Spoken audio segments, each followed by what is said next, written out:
मीठी मीठी बतिया तू हमरा के फसैनी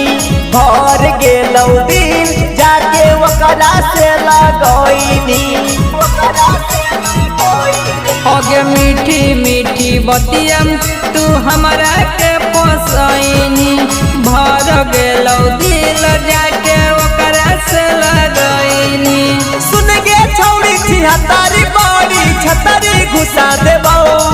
अगे तोरा जैसन छौड़ी के हम दहा देबौ अगे तोरा जैसन छौड़ी के दहा देबौ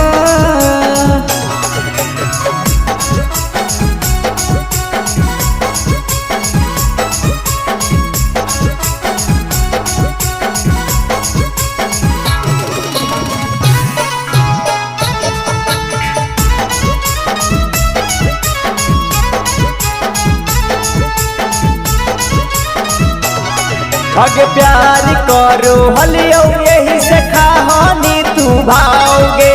मिलते मौका देनी हमर दिलवे में घाओगे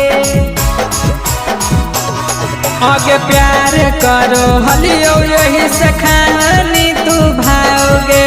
मिलते मौका देनी हमर दिलवा में घाओगे सुन के सादा भतारी मल के लाइन लगा देबो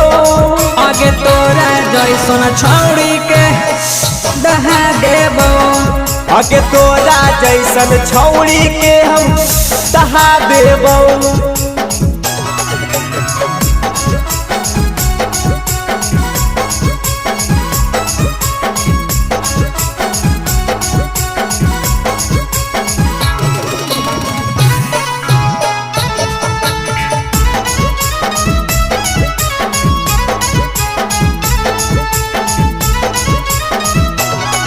अगे छौड़ी छी नरिया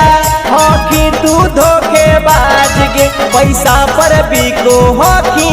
लागो हो नहीं लाज गे आगे छौड़ी छी नरिया हॉकी तू धोखेबाज गे पैसा पर बिको हॉकी लागो हो नहीं तोरा लाज गे चल गे छौड़ी जीबी रोड में कामो लगा देबो अगे तोरा जैसन छौड़ी के हम दहा देबो अगे तोरा जैसन छौड़ी के दाय देबे करबो।